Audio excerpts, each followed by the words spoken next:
30대에는 자리를 잡기 위해 달렸고 40대에는 가족을 위해 살았습니다. 주 6일 근무에 쉬는 날에도 빠짐없는 가족 나들이. 스마트폰도 없던 시절 하루 종일 몸으로 놀아주고 자식들을 위해 온 힘 다하며 살았습니다. 내 집 마련을 위해 일주일에 하루 쉬며 일했습니다. 회사가 1순위, 가족은 2순위, 꿈은 3순위가 되어 수십 년을 보내고 나니 답답하기만 합니다. 죽어라 노력하며 열심히 살았다 푸념들 하지만 무엇을 위해 이토록 열심히 살았다는 것인지. 지금껏 앞만 보고 달려온 인생. 쉼없이 달리면 먼저 도착할 줄 알았는데, 먼저 도착하면 더 많이 쉴 수 있을 줄 알았는데, 여유가 생기면 하고 싶은 것을 할 수 있을 줄 알았는데, 아이는 좀 크니 피하기만 하고 제대로 된 취미생활 하나 없습니다. 지난 시간에 아쉬움이 남으며 공허가 찾아옵니다. 내가 살아온 건 과연 누구의 삶인지 궁금합니다. 50의 바다에서 홀로 남은 섬이 되었습니다. 50대 가장의 이 사연은 대부분의 50대가 느끼는 감정입니다. 누구나 50여 년을 살다 보면 뒤를 돌아보게 됩니다. 나이 50은 숨막히게 달려온 속도를 줄이고 인생 후반 목표와 자신에 대해 생각해야 할 시간입니다. 인생 전반에는 주어진 환경 때문에 제약이 있었을 수도 있지만 인생 후반은 다릅니다. 잘해도 내 탓, 못해도 내 탓입니다. 요즘 50대의 얘기를 들어보면 공통점이 하나 있습니다. 별일 아닌 일에 버럭 화를 내게 되고 부쩍 무기력함과 눈물이 늘었다는 것입니다.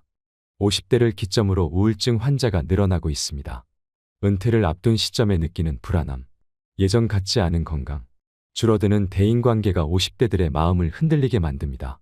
50대를 목전에 두고 방황을 한 사람이 또 있습니다. 바로 다산 정약용입니다. 다산은 30대의 형조참의 자리까지 올랐습니다. 하지만 자신을 아끼던 정조가 승하한 다음 20년 가까이 귀양살이를 해야 했습니다. 가장 찬란했던 시절 바닥으로 곤두박질 친 것입니다. 흔들리는 자신을 다잡기 위해 다산이 한 일은 논어를 잃고 해석한 것이었습니다. 그렇게 그는 50살의 지천명의 경지에 이를 수 있었습니다. 다산이 인생에서 가장 힘든 시기에 흔들리는 50대에게 뭐라고 말해줄까요? 오늘은 인생 후반전을 앞두고 삶의 변곡점에서 흔들리는 중년 그리고 노년을 다 잡아줄 지혜를 배워보는 시간을 가져보겠습니다. 영상을 끝까지 시청하셔서 지친 마음의 위로가 되시길 소망합니다. 흔들리는 중년 노년에게 다산 정약용이 전하는 말. 첫 번째는 겉모습을 잘 가꾸어라. 질이 문을 이기면 촌스럽고 문이 질을 이기면 거칠애가 된다. 문과 질이 잘 어울린 후에야 군자다워진다. 질이란 사람의 내면을 말하고 문은 외면의 반듯함으로 겉모습을 말합니다. 공자에 따르면 둘 중 하나만 뛰어난 것은 올바른 수양이 아니라고 합니다. 순서를 정하자면 질이 먼저다. 그러나 다산은 문이 질에 뒷받침되어야 진정한 가치가 있다고 말했습니다. 겉과 속은 따로 떨어져 있는 것이 아닙니다. 내면이 바른 사람은 품격이 겉으로 드러나고 겉모습이 안정된 사람은 마음 역시 경건합니다. 다음은 다산이 두 아들에게 보낸 편지에 있는 글입니다. 지난번에 너를 보니 단정하고 엄숙한 빛이 전혀 보이지 않았다. 성인이 먼저 외모로부터 수습해 나가야 마음을 안정시킬 수 있다고 가르친 이치를 모르는 것이다. 비스듬히 눕고 삐딱하게 서서 공경하게 마음을 지킬 수 있는 사람은 없다. 높은 이상을 가진 사람은 반드시 그 주변부터 정리합니다. 그리고 반듯한 자세로 일상에 임합니다. 겉모습에도 신경 쓸 줄 아는 사람이 되어야 합니다. 많은 연구들이 외모가 사회적인 성공에 영향을 미칠 수 있다고 합니다. 첫인상은 사람들에게 매우 중요한 역할을 합니다. 첫인상은 3초에서 5초 만에 결정되기 때문에 이 짧은 시간에 강한 인상을 주도록 외모를 매력적으로 가꾸어야 합니다. 또 성공하는 사람들은 자신의 외모에 긍정적 태도를 가지고 있습니다. 자기 인식이 긍정적이고 자존감이 높은 사람들이 외모와 무관하게 성공적인 경험을 더 자주 하며 외모의 영향력을 줄일 수 있다는 것을 발견하였습니다. 물론 우리가 성공하기 위해서는 실력을 갖추는 것이 중요합니다. 그러나 이에 못지않게 매력적인 외모도 중요합니다. 자신을 가꾸지 않는다면 처음부터 남으로부터 선택조차 받게 되지 못할 것입니다. 품질과 디자인이 겸비되어야 명품이 되듯 꽉 찬 내면이 자연스럽게 겉으로 드러나는 사람, 그 사람이 바로 진정한 명품입니다. 두 번째는 주변의 말에 흔들리지 말라. 50세가 되기 전 40세의 나이는 불혹이라 부릅니다. 불혹이란 미혹되지 않는다는 뜻으로 각종 유혹에 흔들리지 않는 나이가 되었음을 뜻합니다. 선조들은 이처럼 50대가 되기 전부터 욕심에 의해 흔들리는 삶을 경계했습니다. 50대는 사회에서 웬만한 업적을 이룬 후 자칫 교만에 빠지기 쉬운 시기이기도 합니다. 혹은 주변 사람들과 비교 끝에 지금껏 살아온 삶에 대한 회의감이 가장 깊어지기도 쉬운 시기입니다. 다사는 그럴수록 더욱 마음을 다잡고 천명, 즉 하늘의 뜻을 익히는 것이 중요하다고 말했습니다. 최선을 다해 살아야 하지만 세상의 부귀와 공공은 하늘의 뜻이라는 것을 깨달은 것입니다. 이처럼 천명을 알게 되면 부귀영화를 누려도 교만하지 않으며 공공에 처해도 쉽게 흔들리지 않습니다. 다사는 지천명의 경지에 대해 이렇게 설명합니다. 천명을 완전히 익히게 되면 그 어떤 비방과 칭찬에도 마음을 흔들리게 할 수 없다. 일상에서 가장 많은 고민은 말로 인해 생깁니다. 직접 들은 말이나 떠도는 소문으로 사소한 오해와 근거 없는 비방이 우리를 힘들게 합니다. 하지만 그 소문을 막상 들춰보면 아무것도 아닐 때가 많습니다. 다음 날이면 물거품처럼 사라질 일로 하루를 망친 것입니다. 그러니 주변의 말에 흔들리지 않는 것을 50의 목표로 삼는다면 충분할 것입니다. 흔들리지 않는 마음을 가진 중년일수록 더욱 탄탄한 인생이막을 설계할 수 있을 것입니다. 세 번째는 어제보다 더 나은 하루하루를 쌓아라. 논어고금조에는 군자는 위로 통달하고 소인은 아래로 통달한다는 말이 있습니다. 여기서 군자는 인격이 갖춰진 사람이며 소인은 인격이 부족한 사람을 가리킵니다. 다사는 어제의 잘못을 되짚어보고 반복하지 않기 위해 노력할수록 더 나은 사람, 즉 군자가 될 수 있다고 말했습니다. 다사는 군자와 소인 모두 처음에는 보통 사람이지만 군자는 날마다 한 등급씩 올라가 최상의 등급에, 소인은 날마다 한 등급씩 내려가 최하의 등급에 달한다고 했습니다. 둘은 반대 방향으로 가기에 차이는 크게 벌어집니다. 삶의 가치는 얼마나 빨리 가는지가 아닌 어떤 방향으로 가는지에 달려 있습니다. 사람의 성품이란 하루아침에 이루어지는 것이 절대 아닙니다. 학문과 수양 역시 타고난 자질이 아니라 어제보다 나은 하루하루를 쌓는 것으로 완성됩니다. 다사는 인생의 전환점을 맞이할 때마다 논어의 길을 묻곤 했습니다. 흔들리는 50대에게 다사는 묻습니다. 삶을 바꿀 것인가? 아니면 계속 지금처럼 살 것인가? 인생은 속도가 아니라 방향이 더 중요합니다. 지금까지 내가 아닌 누군가를 위해 살았다면 이제부터는 누군가가 아닌 나를 위해 살아야 합니다. 50대는 열매 맺기에 가장 좋은 시기입니다. 지난 50여 년의 삶을 성찰해보고 다시 한번 희망의 목표를 세워 인생 후반을 만들어가야 할 때입니다. 이처럼 50대는 준비할 것보다 돌아볼 것이 많아지는 시기입니다. 과거를 돌아보며 더 나은 사람이 되기 위해 발전을 도모할수록 더욱 성공한 노후 생활을 맞이할 수 있을 것입니다. 다음으로는 은퇴를 앞둔 50대가 준비해야 할 3가지에 대해 말씀드리려고 합니다. 얼마 전 동창회에 참석한 50대 영석 씨. 그동안은 자녀 건강이 대화 주제였지만 최근에는 은퇴가 주요 화제가 되었습니다. 올해 대기업을 퇴사한 한 친구는 긴 여가 시간이 자유가 아니라 마치 징벌처럼 느껴졌다고 합니다. 차라리 일을 하는 게 낫지 막상 쉬니까 뭘 해야 할지 모르겠더랍니다. 이를 핑계로 가족에게 소홀했던 한 선배는 퇴직 후 아내와 자주 다투었고 결국 이혼을 했다는 소식이 들려왔습니다. 영석 씨는 이런 이야기들을 들을 때마다 은퇴 이후 내 인생이 끝나는 게 아닐까, 자신이 쓸모없는 사람이 되는 건 아닐까 걱정됩니다. 미움받을 용기의 저자 기시미 이치로는 정년 이후의 삶은 막이 내린 뒤의 인생이 아니라 재임하게 시작이라고 말합니다. 67세의 철학자인 그가 제시하는 정년 이후 삶을 현명하게 준비하고 맞이하는 방법은 무엇일까요? 첫 번째는 공허감을 느낄 수 있는 일을 하세요.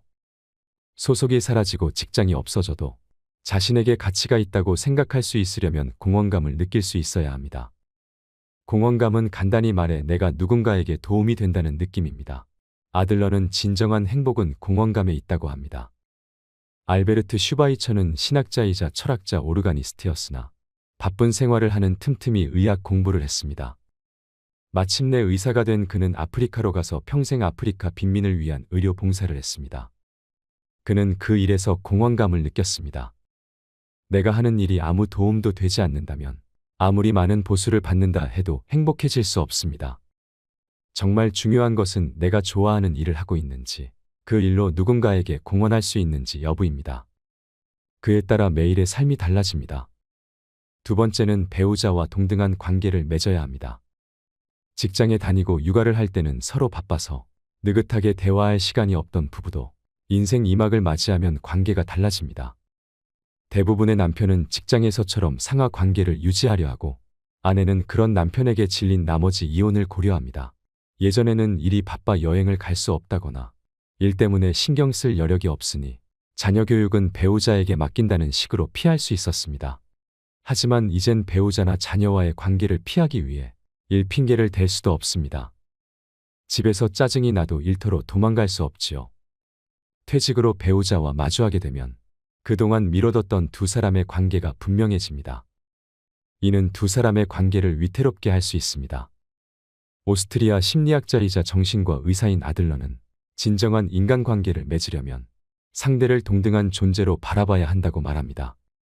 언제나 배우자를 동등한 친구로 여겨야 합니다. 이제라도 자기 일은 스스로 챙기고 집안일도 해야 합니다. 인생의 새로운 국면에 접어든 후 성숙한 사랑의 관계 속에 살길 원한다면 배우자와의 관계를 다시 맺어야 합니다. 세 번째는 꼭 뭔가를 해야만 하는 건 아닙니다. 은퇴 후에는 또 다른 삶의 보람을 찾거나 뭔가를 하지 않으면 안 된다고 생각해 초조해하는 사람이 있습니다. 취미를 찾아야 한다고 생각해 마치 일을 하듯 취미에 몰두하는 사람도 있습니다. 그들은 전문가만큼 잘해야 한다고 생각하기도 합니다. 평생 부지런히 일한 사람이라면 반드시 뭔가 해야 한다고 생각하겠지만 이는 일이라는 저주에서 벗어나지 못했다는 증거이지요. 사실 아무것도 안 하는 사람은 없습니다. 책을 읽고 편지를 쓰고 산책을 하고 멍하니 있거나 잠을 자는 것도 모두 일입니다. 더는 직장에 나가지 않는 것일 뿐 아무것도 안 하는 건 아닙니다.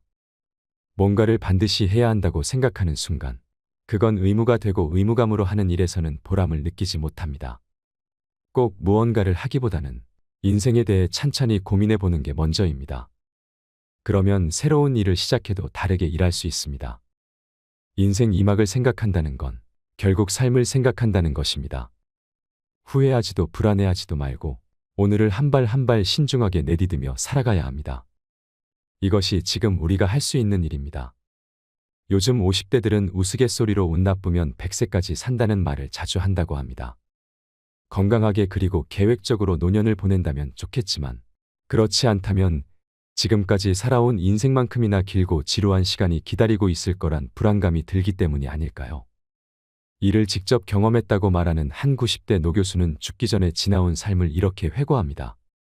나는 존경과 박수를 받으며 60대 초반에 자랑스럽게 은퇴했지만 90세가 되었을 때 후회의 눈물을 흘렸다. 지난 30년의 삶이 한없이 부끄럽고 후회스럽기 때문이었다. 60 이후의 인생을 마치 덤으로 살았던 희망 없는 시간이 30년이나 지속되었기 때문이다. 퇴직할 때 앞으로 30년을 더 살 수 있다고 생각했다면 이렇게 살지는 않았을 것이다.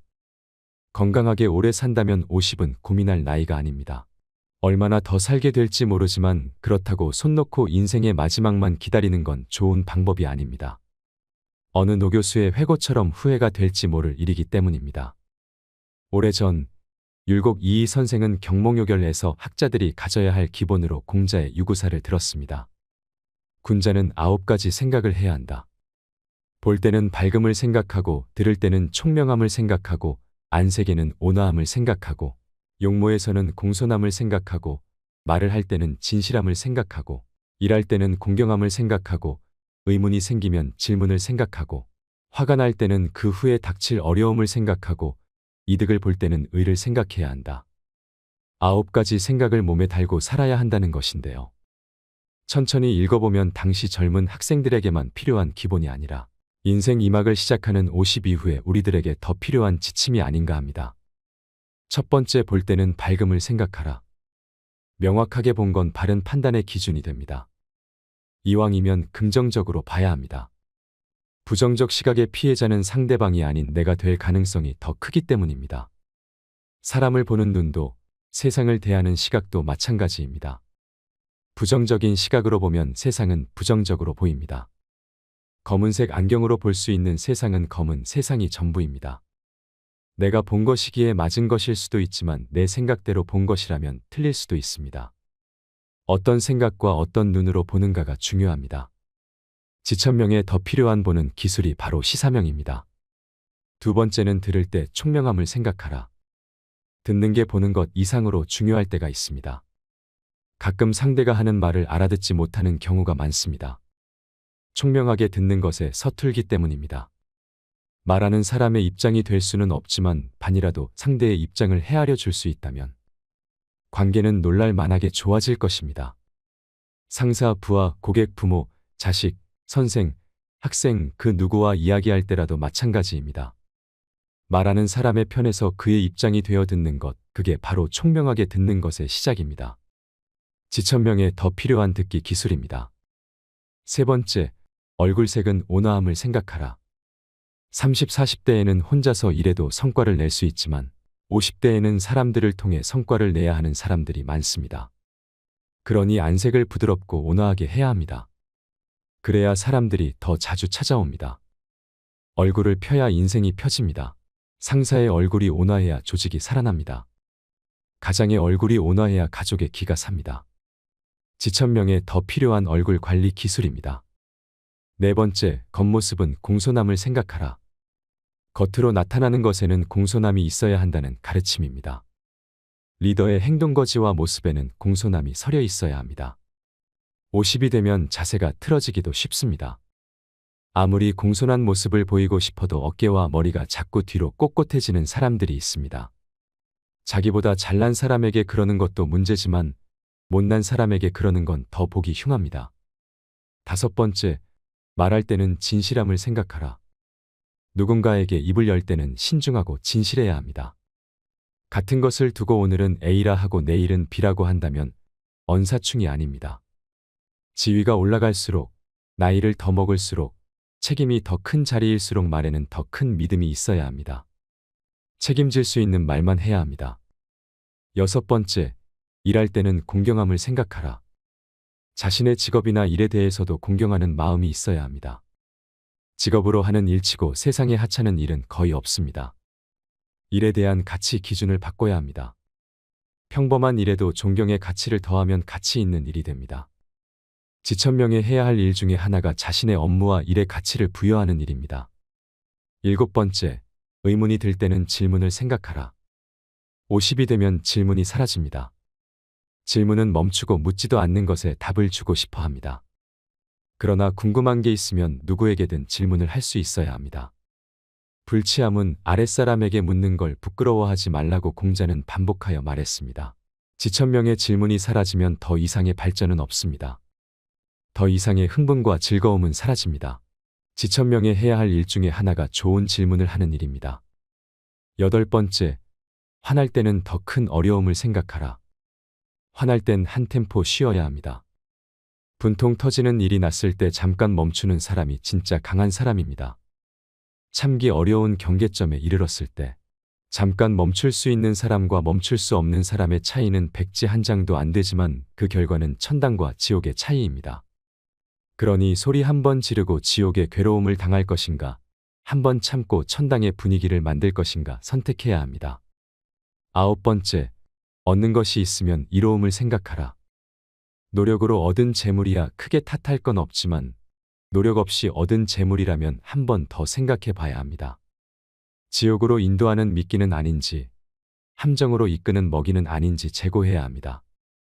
대가 없이 남에게 귀중한 걸 준 경험이 있는 사람이라 하더라도 대가 없이 남에게 귀중한 걸 받는다는 건 함정일 가능성이 농후하기 때문입니다. 공자의 말과 삶에서 공허한 50의 새로운 돌파구를 발견할 수 있습니다. 2500년 전 공자는 일개 사람의 힘으로 어찌해 볼 수 없는 세상의 흐름을 마주하고도 좌절하지 않고 할 수 있는 일을 하려 했습니다. 공자가 그랬던 것처럼 지금 내가 할 수 있는 일이 무엇일까 생각하고 결정하고 선택하면 될 일입니다. 그게 바로 지금 이 시대 50의 지천명입니다. 누구나 자신만의 길을 갈 수 있는 것, 노노의 가르침은 어떤 파도에도 굳건히 배를 지키는 인생의 앵커가 될 수 있습니다. 노노에는 공자가 말한 타인에게 미움받는 7가지 유형이 나옵니다. 타인의 나쁜 점을 들춰내는 사람, 낮은 자리에 있으면서 윗사람을 비방하는 사람, 용감하지만 무례한 사람, 과감하지만 융통성이 없는 사람, 자기의 편견을 내세우며 지혜롭다고 여기는 사람, 불손한 짓을 가지고 용감하다고 여기는 사람, 혹독한 말로 남을 공격하면서 곧다고 여기는 사람들은 가까운 사람들로부터 미움을 받습니다. 7개 중 하나라도 해당된다면 50이 되기 전에 무조건 그것을 고쳐야 합니다. 그래야 50이 되었을 때 존중받는 어른으로 성장할 수 있습니다. 그렇다면 50대가 되었을 때 익혀야 할 삶의 자세는 무엇일까요? 첫 번째는 배움을 즐기세요. 공자가 위대한 성인이 될 수 있었던 가장 큰 이유 또한 배움을 좋아했기 때문이었습니다. 겸손했던 공자도 호황만큼은 당당하게 자랑했습니다. 50대가 넘으면 인생의 후반을 빛낼 나의 브랜드를 만들어야 됩니다. 브랜드라고 해서 거창한 게 아닙니다. 여태 바쁘게 살아오느라 그동안 도전하고 싶었던 어학 공부나 악기를 한각이 연주할 수 있는 취미 활동도 해당이 됩니다. 은퇴 후에 고통 없이 죽기만을 기다리는 게 아니라 그게 무엇이 됐든 배움을 즐기세요. 스스로에게 미움받는 경우는 50이 되어도 나이를 먹어도 특별한 퍼스널 브랜드나 강점 없는 자신을 바라볼 수밖에 없는 경우라고 생각합니다. 나이 50의 조직을 벗어나면 혼자 할 수 있는 일이 거의 없다는 걸 깨닫게 됩니다. 젊은 세대에게는 일도 아닌 일이 큰일로 느껴집니다. 직장 다닐 땐 회사에서 해주던 세무신고도 스마트 기기 다루는 것도 혼자 하려니 여간 어려운 게 아닙니다. 50대가 회사를 다니는 세월 동안 세상은 빠르게 바뀌었습니다. 50에도 배움은 필요합니다. 세무신고하기, 스마트폰 다루기 같은 잡학도 필요하지만 오랫동안 좋아할 수 있는 일을 찾는 게 중요합니다. 여행을 오래 하면 여행 전문가가 되고 고구마를 오래 키우면 고구마 전문가가 됩니다. 그렇게 인생 후반을 빛낼 나만의 브랜드를 만들어야 됩니다. 자신의 강점을 만들지 못했다는 것을 시간이 없어서라는 핑계라고 말할 수는 있어도 그 말을 한다고 한들 자신의 없던 강점이 생기는 것은 아니니까요.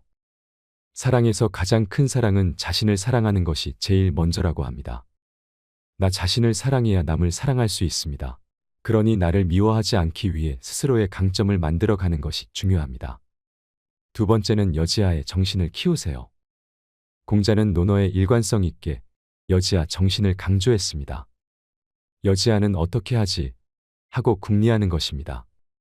스스로 궁리하지 않는 사람은 아무리 좋은 직장에 다녀도 성과를 얻기 어렵습니다. 조직이 클수록 묻어갈 수는 있지만 인생 후반전은 상황이 다릅니다.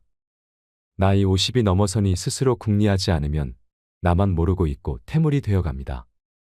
반면 어디서든 탁월하게 성과를 내는 사람들은 궁리를 거듭합니다. 어떤 사람이 어느 날 갑자기 세상에 나타난 것처럼 보여도 5년, 10년 전부터 예리하게 칼을 갈면서 준비해왔을 것입니다. 여지아 정신이 있는 사람들은 포기하지 않습니다. 타인을 원망하지도 핑계대지도 않습니다. 결국 스스로 풀어야 할 문제라는 것을 알기 때문입니다.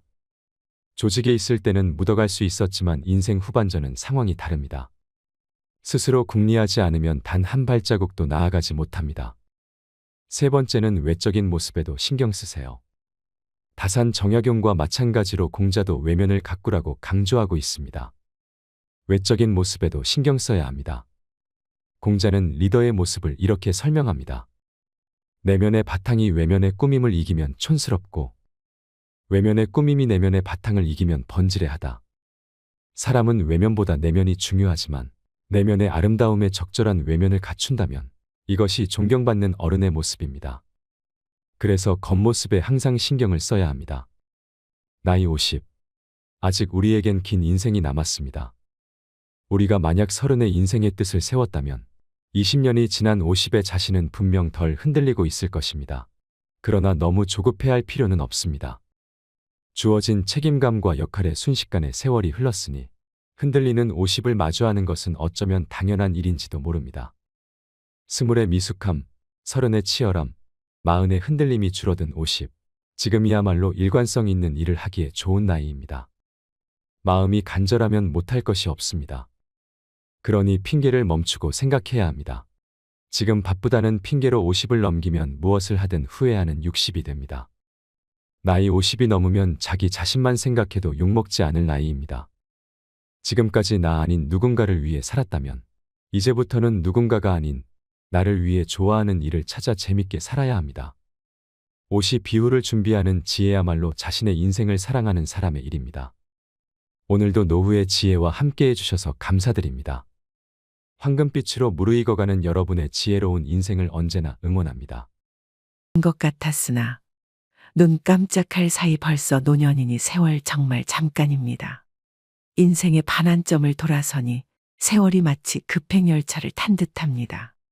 올라갈 때는 그리도 멀더니 내려올 때는 너무 빠른 노년의 시계이자 삶의 달력이니 어쩌면 좋을까요? 인간으로 태어난 이상 노년기는 누구도 피해갈 수 없는 생의 한 단계이죠. 하지만 그렇다고 해서 모두 성숙하게 늙는 것은 아닙니다. 노인은 늙을수록 외형은 초라해지고 육신은 나약해집니다. 기억은 쇠퇴해지며 자꾸만 말이 많아집니다. 미래를 말하는 것보다 과거를 회상하고 그리워합니다. 검버섯이 피어나고 주름살이 깊어갑니다.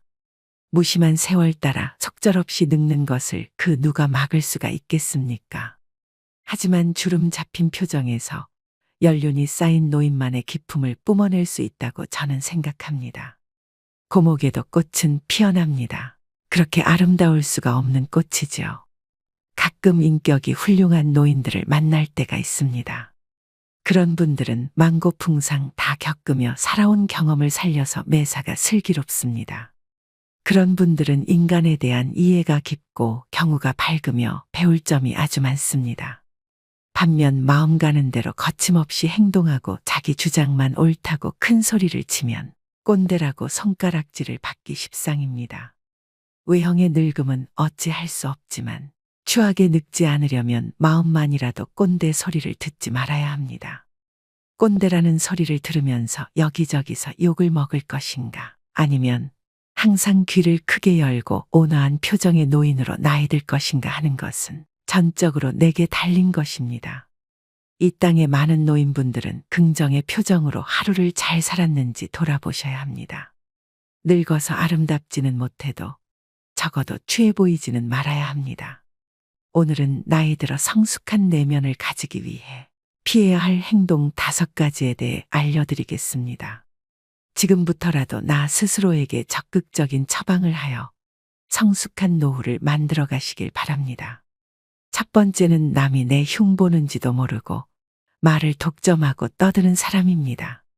평균 수명이 짧았던 옛날에는 60을 넘기면 잔치를 열었고 70을 넘기는 경우는 드물었습니다. 젊은이는 많고 노인은 적었으니 큰 소리를 내도 집안이나 공동체에서 존경과 대우를 받을 수 있었습니다. 하지만 이제는 시대가 역전되었습니다. 노인이 넘쳐나면 존경과 대우는커녕 자칫하면 거추장스러운 존재로 여겨지기 십상입니다.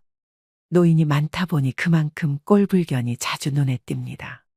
대중교통을 이용하거나 식당에서 보면 유난히 목소리 큰 노인들이 있습니다. 주변의 눈총에도 아랑곳하지 않습니다. 귀가 멀게 되면 자연히 목소리가 크게 되는 현상을 이해 못하지 않지만 주변 사람들에게 방해가 된다면 조심해야 할 일입니다. 특히 전화통화를 할 때 눈살을 찌푸리게 되는 경우가 흔합니다. 급한 내용이 아니면 빨리 끊는 게 주변 사람에 대한 예의입니다. 버스나 지하철 안에서 제 집 안방인 양 큰 소리로 통화하는 소리를 견뎌야 하는 건 고역입니다. 젊은이도 예외가 아니지만 노인의 경우는 한 번 더 얼굴을 쳐다보게 됩니다. 그 숱한 세월을 헛산 게 아닌가 싶기 때문입니다.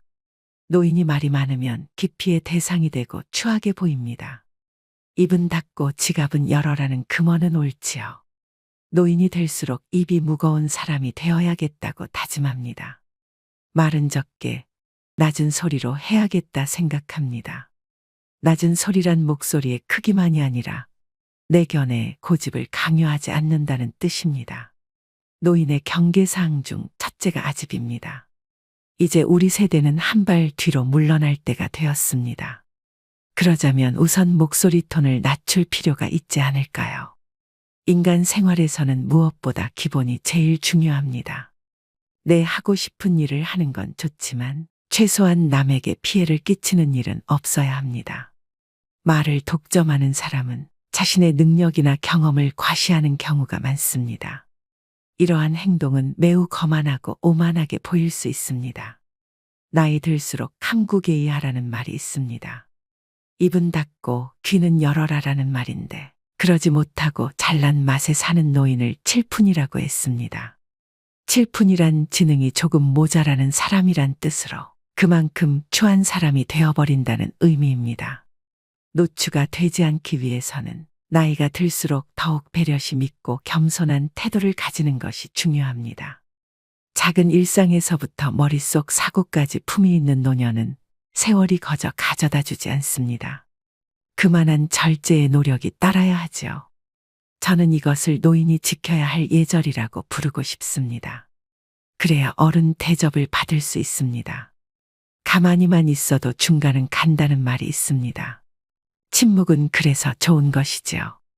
아름답게 보이는 사람은 굳이 말하지 않아도 그 안에 가득 차 있는 것이 자연스럽게 밖으로 드러나게 마련입니다. 두 번째는 허풍을 심하게 떨거나 자랑을 너무 많이 하는 것입니다. 나이 들어서까지 입만 열면 잘난 척과 허풍을 떠는 사람이 있습니다. 잘난 척하는 모습이 꼴사납지만 그래도 관계가 있어서 받아줬더니 점점 더 하는 짓이 가관입니다. 제 주변 친구 중 한 명은 그렇게 자식 자랑을 합니다. 살면서 하지 말아야 할 자랑 3가지를 꼽자면 배우자 자랑, 자식 자랑, 돈 자랑이라고 합니다. 이 가운데서도 특히 아무리 친한 친구 사이라도 하지 말아야 할 자랑이 있는데 그것이 바로 자식 자랑입니다. 사람들 가운데는 자식들 일로 인해 자랑을 할 것이 많은 사람도 있지만 그렇지 않은 사람도 있지요. 특히 자식 때문에 속을 썩이고 있거나 고민이 많은 사람이 있습니다. 이런 사람 앞에서 자식 자랑을 하는 것은 아픈 사람 앞에서 자신의 건강을 자랑하는 것과 같습니다. 그 말을 듣는 사람의 입장에서는 겉으로 드러내지는 않아도 그 자체로 스트레스이고 고통이 됩니다. 나이가 들수록 축하보다도 자랑을 많이 하는 친구들이 있는데 이런 습관은 오랜 친구마저도 멀어지게 합니다. 오랜 친구를 친구로 남게 하려면 면전에서 절대로 자식 자랑을 하지 말아야 됩니다. 자식 자랑을 꼭 하고 싶다면 부부 사이에서만 하세요. 이처럼 사회에서 잘난 척과 허풍이 심한 사람을 만나게 되면 그때마다 느끼는 게 있습니다.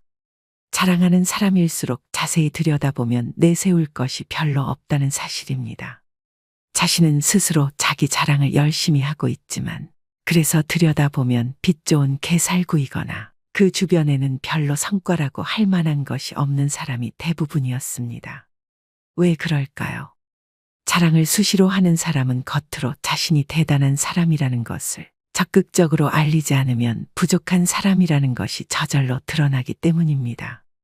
자신에게 부족한 점이 많다는 것을 감추기 위해 끊임없이 주변 사람에게 자기를 드러내는 것입니다.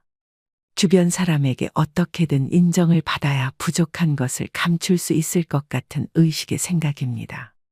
그런 사람들의 의식에는 역설적으로 별로 이룬 것이 없는 사실에 대한 불안과 걱정이 깔려 있습니다. 반면 무엇인가를 이룬 사람은 그것을 굳이 자랑하려 하지 않습니다. 아니, 자랑할 필요가 없습니다. 자랑하지 않아도 그들이 갖춘 것은 저절로 드러나기 때문입니다. 그것은 자신이 사는 곳일 수도, 하는 일일 수도, 주변에 함께하는 사람들일 수도 있습니다. 오히려 자기 자신을 낮춥니다. 그리고 자기의 것을 남에게 나누려는 여유를 보입니다. 그것은 과시의 목적이 아닌 겸손과 배려의 행동입니다. 그들은 가진 것을 굳이 내세우지 않더라도 결코 부족해 보이지 않습니다. 도움과 배려에서 그들이 가진 것이 보이고 이룬 것들이 보입니다. 우리는 어떤 유형일까요? 경제적으로나 정신적으로나 부유하든 그렇지 않든 과시를 주 목적으로 하는 사람일수록 자랑하는 것만큼 실제로는 보잘것없을 가능성이 큽니다. 사람들과의 관계에서 항상 겸손하고 베풀 줄 아는 것, 겸손과 베푸는 삶을 실천할수록 실제로 부자 마인드에 가까워지는 법입니다. 그렇게 아름답게 늙는 것입니다. 그것이 진짜 부자들의 자세이기 때문입니다. 젊은 날에는 허세를 부릴 때도 있습니다. 하지만 나이를 먹을수록 허세를 부린들 소용이 없다는 것을 깨닫게 됩니다. 자기 잘난 맛에 사는 게 인생이라지만 그건 집에 혼자 있을 때나 하는 생각이고 밖에 나올 땐 장롱 속 깊은 곳에 잘 보관해 두어야 하는 게 요즘 인생입니다. 분수를 안다는 것은 오랫동안 살아온 자의 지혜 중 하나라고 생각합니다. 세 번째는 편견이나 선입견을 가지거나 한두 번만 보고 그 사람을 낙인 찍는 것입니다. 사람은 누구나 마음속에 몇 마리의 개를 키우고 있다고 합니다. 그 중에 두 마리의 개에는 이름이 있는데 하나는 선입견이고 또 하나는 편견이라고 합니다. 그저 웃고 울기에는 그 숨은 뜻이 가슴을 찌릅니다. 인간은 선입견과 편견이라는 거대한 감옥 속에서 살아갑니다. 이런 선입견과 편견이라는 두 마리 개를 쫓아버리는 한 마리의 특별한 개가 있다고 하는데요. 바로 백문이 불여일견이라는 개입니다. 100번 듣는 것보다 한 번 보는 것이 낫다. 나이가 들수록 사람을 보는 통찰력을 가져야 합니다. 그래야 어디를 가든지 누구를 만나든지 확실하고 정의로운 판단을 내릴 수 있습니다. 이 개의 이름은 일가견입니다. 그런데 배우지도 않고 잘 알아보지도 않고 막무가내로 떠벌리고 마음대로 판단하고 자기 잣대로 정죄하고 무식하면서 용감한 사람이 있습니다. 이 개의 이름은 꼴불견입니다. 우리는 직장에 가기 전에, 외출하기 전에, 모임 참석 전에 어떤 애완견과 동반해야 할까요? 나이가 들면서 버려야 할 많은 것들 중 하나가 바로 편견과 선입견입니다. 어릴 때는 몰라서 이럴 거야 하고 착각하고 오해하는 경우가 많고 나이가 들면서는 이랬으니 이렇겠지 하고 편견을 가져버리게 됩니다. 어릴 때는 내가 잘 모르고 어리석다는 것을 감추고 싶어서 그랬던 것 같고 나이가 들어서는 미지의 것에 대한 호기심을 잃어버려서 그랬던 것 같습니다. 시간이 지나 여러 가지 일들을 경험하고 그런 경험으로 인해 지혜가 생기는 것은 좋은 일이지만 반대로 선입견이라는 것이 생겨버리기도 합니다. 그래서 아직 제대로 만나보지 않은 사람에 대해 제대로 알아보려 하지 않고 눈 돌리지 않았는지, 귀를 닫고 이야기를 듣지 않았던 것은 아니었는지, 마음을 열고 생각을 기울여 주었는지 자신에게 물어봐야 합니다. 모르면서 아는 척 하는 것이 꼴불견인 것만큼 선입견으로 미리 이럴 거야 하고 판단해버리는 것도 꼴불견입니다. 선입견은 대체로 부정적 인식의 의미가 강합니다. 사람과 사람 사이, 인간관계에도 나쁜 영향을 미치는 경우가 대부분입니다. 외모나 출신 지역, 학벌 등만을 보고 저 사람은 이렇다, 이 사람은 저렇다고 섣불리 판단하는 것이죠. 살이 찐 사람은 미련하다, 고졸 출신 운운하는 것 등이 다 그런 것들입니다. 사실상 한쪽으로 치우친 편견입니다. 인간관계를 깨뜨리고 열린 생각을 가로막는 벽, 마음의 감옥이나 마찬가지입니다. 어떤 구체적이거나 충분한 근거도 없이 다른 사람을 나쁘게 보는 생각들은 하등의 쓸모없는 몹쓸 생각들이기 때문에 버려야 합니다. 그럼에도 불구하고 편견을 쉽사리 버리질 못하고 있습니다. 남에게 선입견 대신 호의를 갖는다는 감정은 친화력을 넓혀줍니다. 그리고 타인에 대한 두려움이나 혐오감을 접고 차별이나 비방을 멀리할 때 진정한 친구가 많아지고 살뜰한 이웃을 만날 수가 있게 됩니다. 그래서 좋은 친구나 좋은 이웃을 갖기 위해서도 나쁜 편견을 버려야만 합니다. 나이 들수록 편견과 선입견, 고정관념에서 벗어나 상대방을 있는 그대로 받아들이고 이해할 수 있어야 합니다. 미국의 저명한 시인 랄프 waldo 에머슨의 말을 곱씹어 보시기 바랍니다. 사람을 만날 때 우리는 그 사람이 어디 출신이며 어떤 사람인가 하는 선입견을 버리고 곧바로 신과 대화를 한다고 느껴야만 한다. 나이 들어 취해지지 않기 위해서는 일부를 보지 말고 전체를 볼 수 있는 지혜를 가져야 합니다. 판단하지 않고 편견 없이 있는 그대로 수용하는 마음은 사람을 대하는 가장 따뜻한 마음일 것입니다. 네 번째는 나이 들수록 자신의 외모를 가꾸지 않는 것입니다. 많은 분들이 나이 들어 무슨 외모까지 신경 쓰나 라고 얘기하실 수도 있습니다. 지금은 사람이 내면이 중요하지 자연스럽게 늙어가자 생각하기도 합니다. 하지만 외모 관리를 안 한 채로 시간이 많이 흘러 외모에 정성을 쏟는 친구와 비교하면 나는 확 늙어버린 안타까운 처지가 되기도 합니다. 그때 거울 속에 내가 너무 늙어버리면 내 자신이 초라하게 느껴지고 지난 날이 후회가 됩니다. 어느 정도의 관리는 내 자신의 외적 자존감을 위해서도 꼭 필요합니다. 노인들은 나이 들수록 나태해지기 쉽습니다. 될수록 많이 걷고 움직이면서 언행을 무겁게 하고 자기 관리에 힘써야 노궁이나 노출을 면할 수 있습니다. 일상에서 흐트러짐 없는 마음 자세를 가져야 용모며 의상도 단정할 수 있습니다. 노인이 되어서 좋은 옷을 입고 유행을 염두에 둘 필요야 없지만 아무렇게나라는 생각은 버려야 합니다. 젊은 사람이 무릎 떨어진 바지에 슬리퍼를 질질 끌고 다니는 것은 젊은 패기와 어울려 멋이 될 수도 있지만 노인에게는 초라하게 비칠 수 있습니다. 비록 나이는 들어가지만 외적 매력을 키우면 자신이 가진 내적 매력까지도 더욱 아름답게 빛을 발할 수 있습니다. 여러분은 미용실에 다녀오면 어떤 기분이 드시나요? 여성분들이 헤어스타일을 바꾸면서 종종 하는 말이 있습니다. 바로 기분 전환입니다. 나빴던 일은 털어버리고 뭔가 변화를 주고 싶을 때 참 효과 있는 방법 중 하나이지요.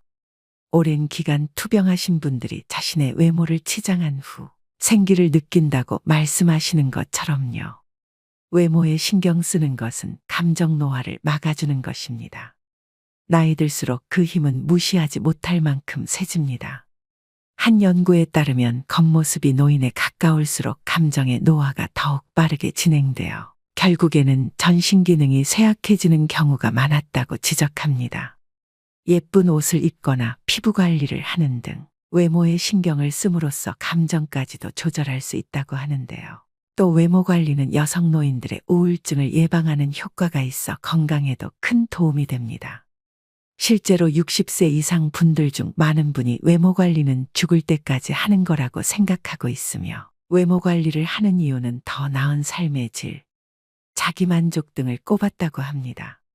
또 외모 관리는 다른 사람에게 신뢰감을 줍니다. 여러분은 첫인상에서 무엇을 가장 먼저 보시나요? 내면이 가장 중요하다고 얘기들 하지만 외모부터 볼 수밖에 없습니다. 외모를 본다고 해서 잘생기고 예쁘고가 아니라 다른 것을 중요하게 보는 경우가 적지 않습니다. 바로 신뢰감입니다. 나이가 들면서 경험과 지식 그리고 사회적 신용이 높아지지만 이를 제대로 표현하지 않으면 상대방에게 올바른 메시지를 전달하는데 어려움이 생길 수 있습니다. 이때 깔끔하고 정돈된 외모는 상대방에게 효과적인 메시지를 전달하는 데 도움됩니다. 나이 들어서 외모 관리를 꾸준히 하는 사람은 은근히 능력이 있어 보입니다. 부지런한 것은 쉽게 지속하기 힘든 일이기 때문에 시간 관리, 감정 관리를 잘하는 사람이란 생각이 듭니다. 그만큼 외모 관리는 일자리를 얻는 것과 인간관계에서 유리한 점이 많습니다. 노화는 자연의 섭리인 만큼 누구나 나이 들어가며 세월의 흔적이 외부로 드러나는 노화 현상은 어쩔 수가 없습니다. 노화 현상을 아예 멈추려고 하거나 다시 젊은 시절로 돌아가게 만드는 것은 불가능에 가깝습니다.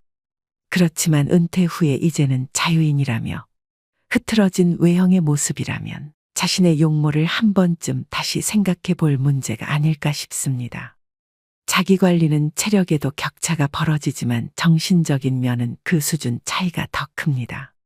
자기 개발 안 하면 어딜 가나 지루한 꼰대 취급받기 일쑤입니다.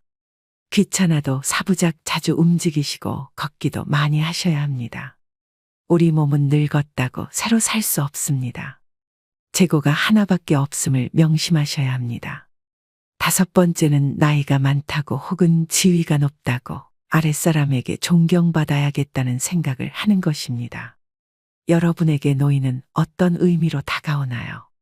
사회적 약자라고 여길 수 있지만 꼰대 같고 뻔뻔하다 등의 부정적인 시선은 여전히 흔합니다. 충격적이게도 노키즈존에 이어 노실 버전이 생겨나면서 노인에 대한 부정적 편견은 더욱 커지고 있습니다. 젊은 사람은 질문을 하고 노인은 가르치려 한다고 합니다.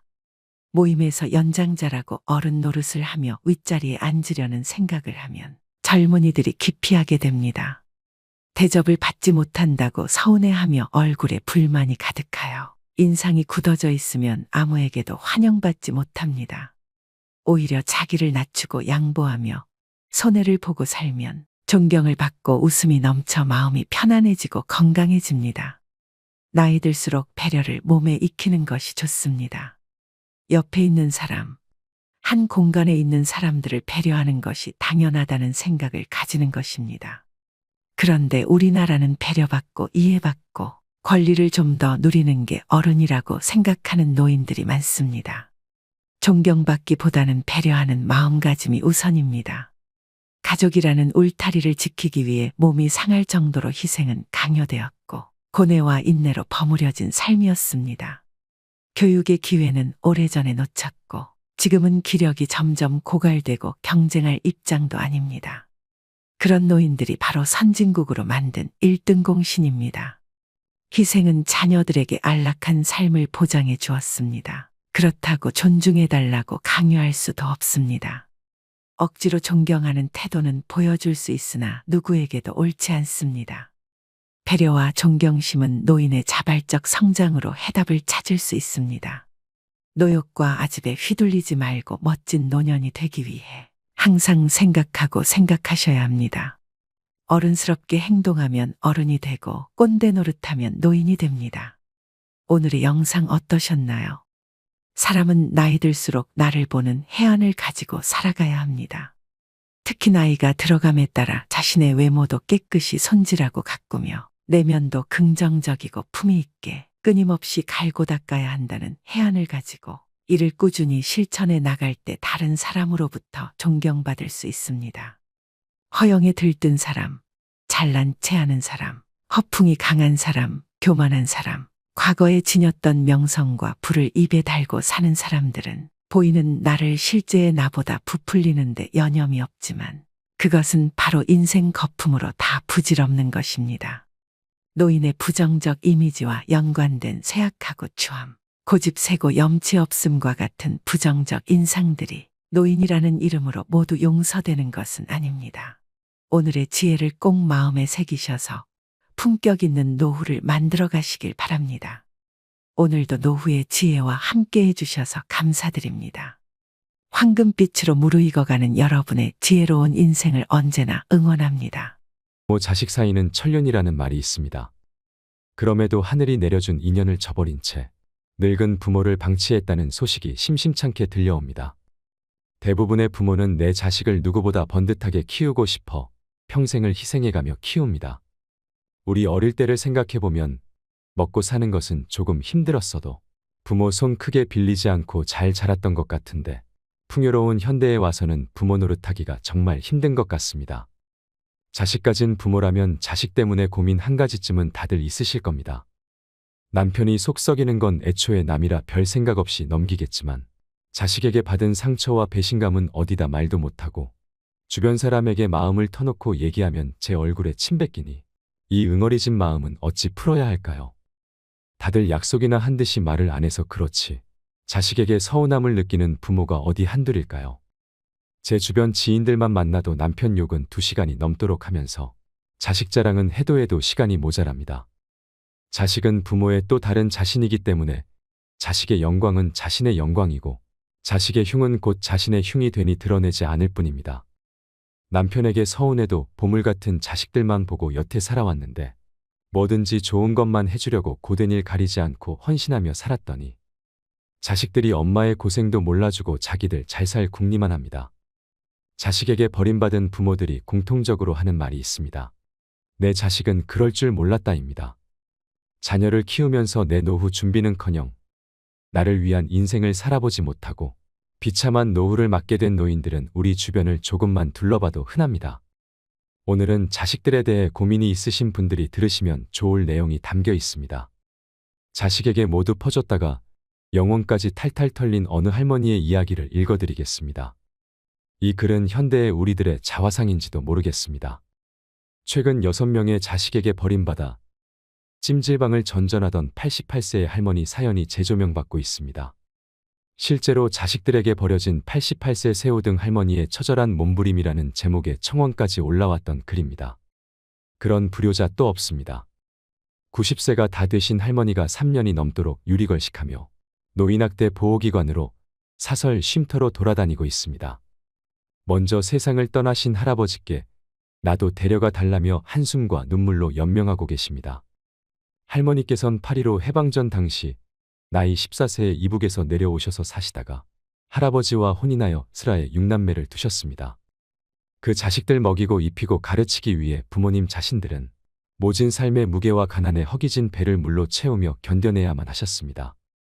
첫째 딸을 낳은 후 할아버지는 6.25 전쟁에 참전하여 6년 만에 제대를 하셨고 할머니께서는 남편이 전쟁터에 가신 후 6년 동안 굶는 것을 밥 먹듯 하며 가난한 살림에도 시부모님을 남편 목까지 정성껏 섬기며 효도를 다하셨다고 하십니다.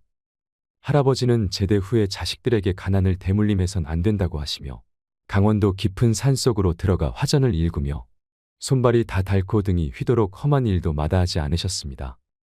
할머니께서는 40여 년 전에 자식 대학 등록금을 마련하려고 누에를 치시다가 뽕나무 꼭대기에서 떨어져 허리를 심하게 다치셨어도 병원 한 번 못 가고 방치해 두었던 허리는 그 후로 더 심해져서 새우등처럼 휘어버리고 말았습니다.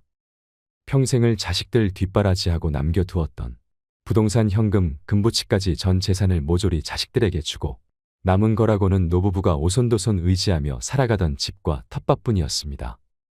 그런데 그것마저 둘째 딸과 둘째 아들이 부모님께 찾아와서 시청 앞에 땅을 사서 집을 짓는데 자금이 부족하니 부모님의 마지막 노후 자금인 집과 텃밭을 팔아서 보태주면 부모님 노후를 편히 모시고 효도하겠다며 온갖 가머니설로 노부모를 구워 삶았습니다.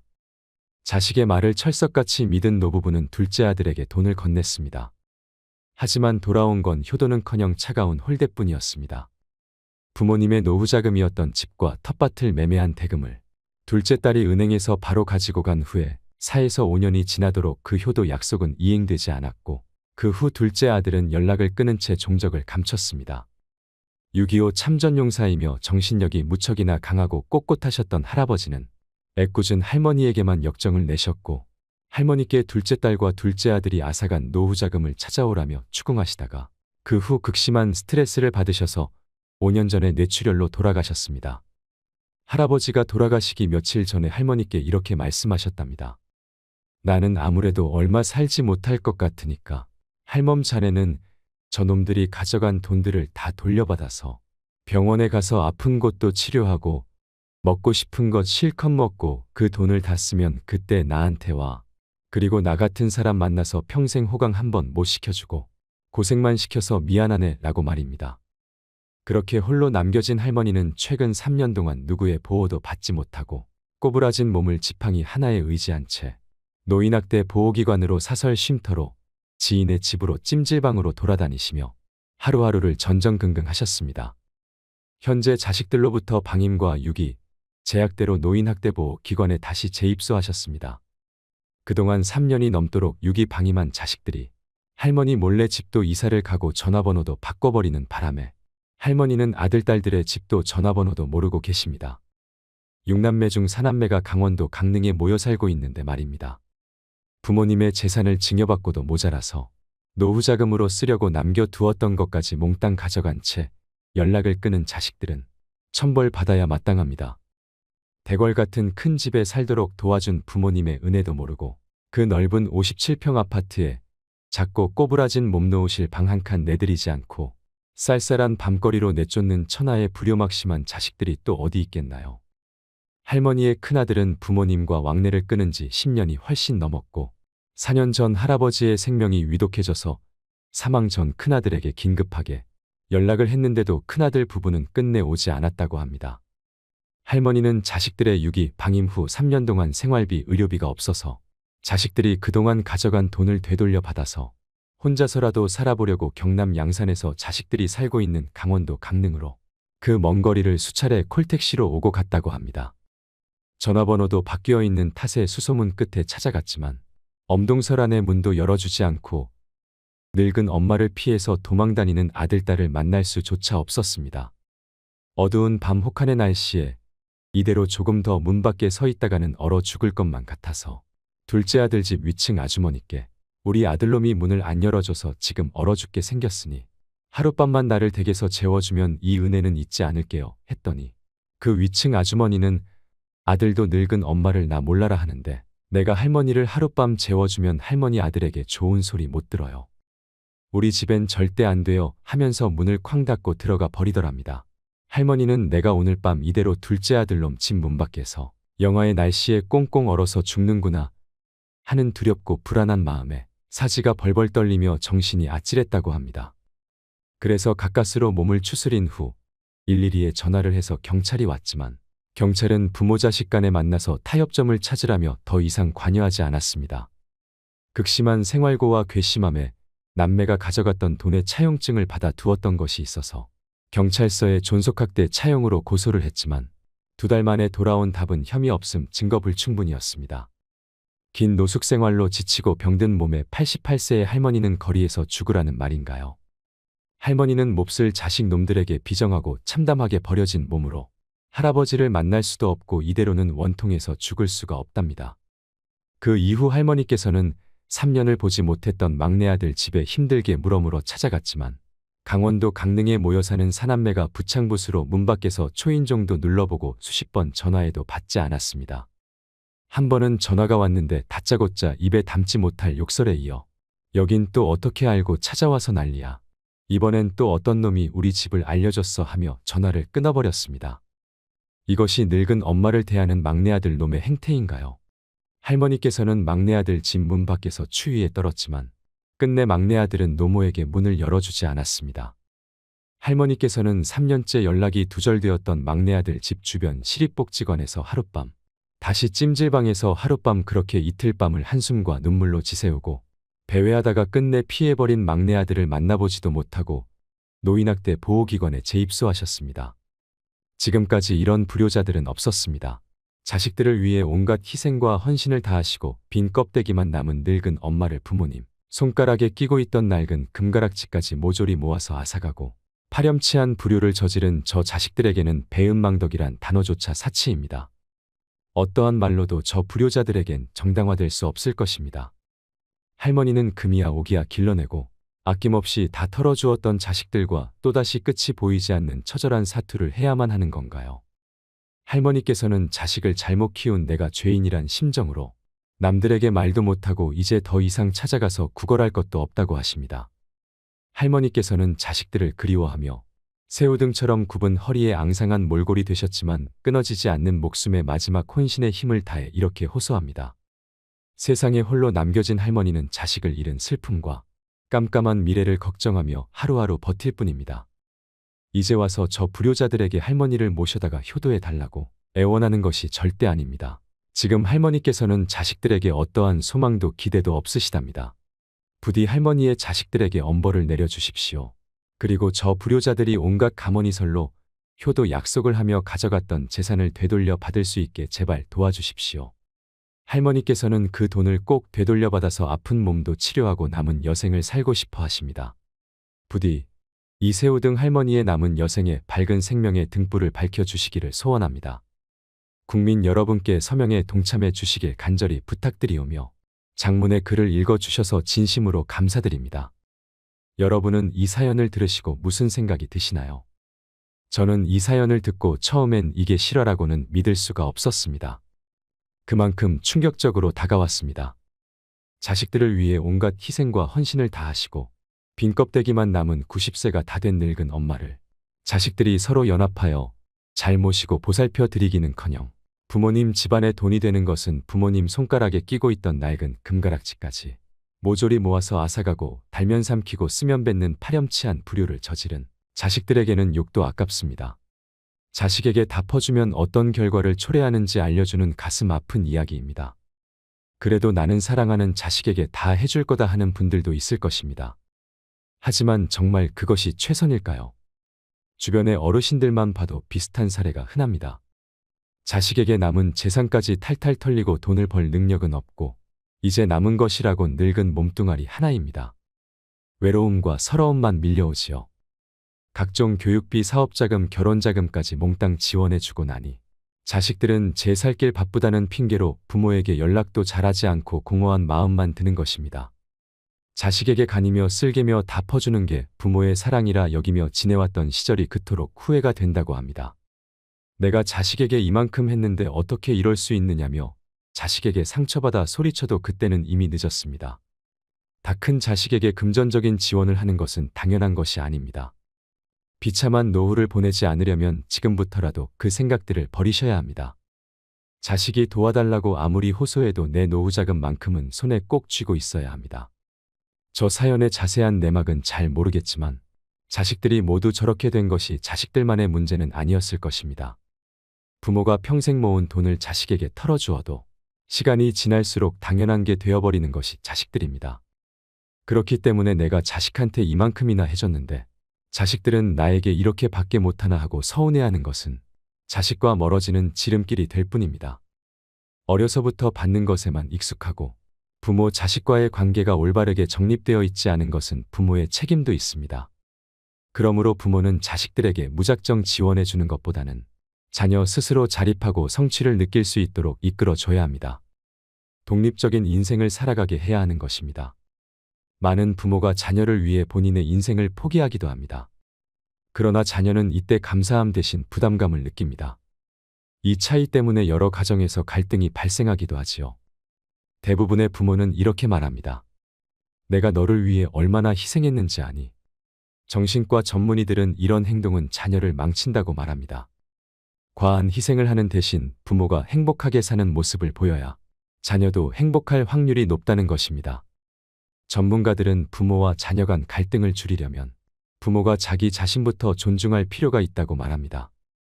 부모가 자신의 삶을 뒷전으로 하고 자녀만 바라본다면 결코 행복한 가정을 이룰 수 없다는 것이죠. 자식을 위해서라도 부모도 자식도 완전한 독립을 해야 하는 것입니다. 자식에게 드리는 돈으로 차라리 자신의 몸과 마음의 균형을 찾는 취미 활동을 찾아보세요. 그러면 자녀도 알아서 제 길을 가고 독립적인 삶을 살아갈 것입니다. 세상에서 가장 깊고 따뜻한 마음씨는 부모의 사랑으로 자식을 위해 어떠한 희생도 마다하지 않습니다. 100세 부모가 80세의 자식을 걱정하는 것이 부모의 마음이지요. 대개의 부모는 자식에 대한 믿음이 깊고 자식을 위한 투자를 아끼지 않습니다. 하지만 자식은 부모 마음대로 할 수 없고 그렇게 되지도 않습니다. 우리 아들, 딸은 다를 거라 생각하지만 그건 착각일 뿐입니다. 자녀는 이미 부모로부터 분리된 가까운 남이라고 생각해야 합니다. 될성부른 나무는 떡잎부터 안다지만 사람의 장래는 아무도 장담 못합니다. 요즘은 자녀에게 노후 위탁은 생각조차 못하게 각박한 세상이 되었습니다. 자식 농사가 노후보험인 시대는 지나갔습니다. 자녀는 부모의 노후를 책임질 여유도 없고 책임지지도 않습니다. 이것이 현실입니다. 그래서 우리의 노후는 우리가 책임져야 합니다. 100세 시대는 인류가 지금껏 경험하지 못한 장수 시대입니다. 평균 수명은 늘어나는데 노후 대비는 부족하기만 합니다. OECD 국가 중 우리나라 노인 빈곤율은 1위이지요. 게다가 생활비와 의료비 조달로 노후 파산에 60대, 70대 노인이 늘고 있습니다. 노부모는 자녀에게 부담만 주는 천덕꾸러기 신세가 되고 부모 봉양은 고통거리가 됩니다. 긴 병에 효자 없고 가족의 정은 메마릅니다. 부모의 부양 문제로 가정 불화를 일으켜 가정 파탄 사례가 늘고 있고 심지어 부모에 대한 학대도 증가하고 있습니다. 부모가 인생의 후반기인 노후 준비에 여유가 없었다는 것을 자식들은 이해하지 않습니다. 노후 대책을 못한 부모의 마음은 무거워서 노후의 즐거움을 거의 체념합니다. 무전 유병장수의 노후는 재앙입니다. 그래서 안락사 도입이 시급하다며 존엄사 목소리도 커지고 있습니다. 가족의 부양의식은 약해지고 국가의 노후 부양은 한계가 있어 가뜩이나 서글픈 노후는 고달프기만 합니다. 엄마는 자기를 버리려고 하는 아들이 지게를 지고 산을 오를 때 뒤에서 나뭇가지를 꺾으며 간다지요. 아들이 엄마를 버리고 산을 내려갈 때 길 잃어버리지 말라는 표시라고 합니다. 자기가 버려지는 순간조차 자식 생각만 하는 게 엄마의 마음일 것입니다. 마지막으로 성공한 자녀를 둔 부자가 말하는 10가지 지침을 소개합니다. 꼭 부자 부모가 아니더라도 자녀를 올바르게 키우는데 도움이 될 만한 내용이 많습니다. 성공한 사람들은 자신이 헤쳐나가야 할 역경을 거부하지 않은 사람들입니다. 그러나 사회의 모든 악으로부터 자녀를 보호하고자 하는 사람들은 결코 자녀를 두려움과 걱정 그리고 의타심으로부터 벗어나지 못하도록 만들 것입니다. 첫 번째는 자녀에게 부모가 부유하다는 사실을 절대로 말하지 마세요. 부자의 많은 자녀들은 왜 고소득을 올리면서도 많은 재산을 모으지 못할까요? 그들은 어려서부터 부모가 부유하다는 말을 끊임없이 들어왔으며 부모의 사치스런 라이프 스타일을 그대로 모방하기 때문입니다. 반면 부자가 된 자녀는 자신의 아버지가 전혀 부자처럼 보이지 않았다고 말합니다. 두 번째는 당신이 아무리 큰 부자라도 자녀들에게 절제와 근검 전략을 가르쳐야 합니다. 아이들은 무척이나 영리해서 부모가 실천하지 않는 규칙은 따르지 않습니다. 부모가 자녀들에게 지시하는 것과 부모의 행동 사이에는 반드시 일관성이 있어야 합니다. 아이들은 금방 모순을 알아차리기 때문입니다. 세 번째는 아이들이 성숙하고 엄격하며 어른스러운 생활 습관과 직업을 가지기 전까지는 부모가 부자라는 사실을 결코 알아차리지 못하게 해야 됩니다. 어떤 부자는 자녀를 위해서 신탁기금을 마련했으나 40세가 넘어야 찾을 수 있도록 만들었습니다. 나이가 40이 되면 이미 자신만의 생활 방식이 굳어져 돈 때문에 생활 방식이 바뀌지는 않을 것이기 때문입니다. 네 번째는 자녀와 손자들에게 유산 상속이나 경제적 지원에 관해 되도록 말하지 않아야 합니다. 큰애야, 너는 집을 받게 될 거야. 둘째야, 너는 여름 별장을 받을 거고. 막내야, 너도 땅을 받게 될 거야 라는 식의 구두 약속을 절대 하지 마세요. 쉽게 잊어버리기 쉽고 또 누구에게 뭘 준다고 했는지 혼동하기 때문입니다. 그러나 자녀들은 결코 잊지 않고 나중에 받지 못하게 되면 부모와 다른 형제에게 그 탓을 돌립니다. 다섯 번째는 협상 전략의 일환으로 자녀에게 현금이나 고가의 선물을 주면 안 됩니다. 현금이나 고가의 선물은 사랑의 표시나 의무의 대가, 혹은 친절에 대한 감사의 표시로 줘야 합니다. 성인 자녀들은 압력을 가할 목적으로 여러 가지 협상 책략을 쓰는 부모에 대해 애정과 존경심을 잃게 됩니다. 여섯 번째는 성인 자녀의 가족 문제에 참견하지 않아야 합니다. 부모들은 자신이 생각하는 이상적인 생활 방식이 성인 자녀나 며느리 또는 사위의 생활 방식과 정반대가 될 수도 있음을 알아야 하며 자녀들이 자율적으로 살아가도록 내버려 두어야 합니다. 일곱 번째는 자녀와 경쟁하지 말아야 합니다. 결코 내가 내 나이 때는 말이야 라는 식으로 자녀와 대화를 시작하지 마세요. 부모가 그동안 축적해온 재산이 얼마나 되는지 자녀에게 자랑하지 마세요. 그런 태도는 자녀를 혼란스럽게 만듭니다. 자녀들은 부모의 업적을 높게 평가할 만큼 충분히 현명합니다. 성취욕이 강한 부유층 출신의 자녀들 중에는 재산 축적이 최상의 목표가 아닌 경우도 많습니다. 그들의 성취 목표 가운데 돈은 두 번째 혹은 세 번째일 수 있습니다. 여덟 번째는 자녀들 각자가 개별 인격체라는 사실을 잊지 말아야 합니다. 자녀들의 행동 동기와 성취 목표는 각기 다릅니다. 부자가 아무리 경제적 지원을 해도 자녀들 사이에 경제적 격차는 존재하기 마련입니다. 생산력이 떨어지는 자녀에게 경제적 보조를 하는 건 차이를 줄이는 게 아니라 오히려 더 벌리는 꼴이 됩니다. 또한 경제적 지원을 받지 못한 고소득 자녀들이 화를 낼 수도 있습니다. 아홉 번째는 부모가 생각하는 성공의 상징을 강조하지 말고 작은 것이라도 자녀의 성과를 강조해야 됩니다. 자녀에게 돈 쓰는 법만 가르치지 말고 성취하는 법도 가르쳐야 됩니다. 소비 수준을 높이기 위한 돈벌이가 궁극적인 목표가 돼서는 안 됩니다. 자녀가 항상 자신의 분야에서 최고가 되도록 노력하고 돈을 쫓지 않게 가르치셔야 됩니다. 한 분야에서 최고가 되면 돈은 자연스레 따라옵니다. 열 번째는 돈보다 귀한 것이 많다는 사실을 자녀들에게 알려줘야 합니다. 건강 장수, 행복 사랑 넘치는 가정, 자립 진실한 친구 가운데 5가지를 가지고 있다면 부자라고 말할 수 있습니다. 돈은 인생이라는 케이크 위의 장식물과 같은 것입니다. 돈 때문에 남을 속이거나 훔칠 필요는 없습니다. 오늘의 영상 어떠셨나요? 인간은 모두 이기적입니다. 그리고 그것은 당연한 자연의 섭리입니다. 부모는 다 자식에게 헌신해야 하고 자식은 다 부모 말에 따르고 섬겨야만 하는 것 자체가 자연적이지 않습니다. 오히려 자연스러운 것은 부모의 자식에 대한 내리사랑이지 자식의 부모에 대한 올림사랑은 아니라고 생각합니다. 부모에게 기대지 말고 자식에게 의지하지 않는 홀로서기가 필요합니다. 가족이라서 도와주고 싶은 자발적인 마음과 가족이기에 도와줘야만 되는 의무적인 부담은 본질적으로 다릅니다. 자식이 늙은 나를 봉양하길 기대하지 말고 나는 죽을 때까지 나를 책임진다는 마음가짐으로 남은 노후를 사셔야 내가 행복해지는 길입니다. 그러기 위해서는 노후 자금만큼은 무슨 일이 있어도 지키셔야 합니다. 여러분들도 모두 그렇게 될 수 있기를 간절히 바랍니다. 오늘도 노후의 지혜와 함께 해주셔서 감사드립니다. 황금빛으로 무르익어가는 여러분의 지혜로운 인생을 언제나 응원합니다.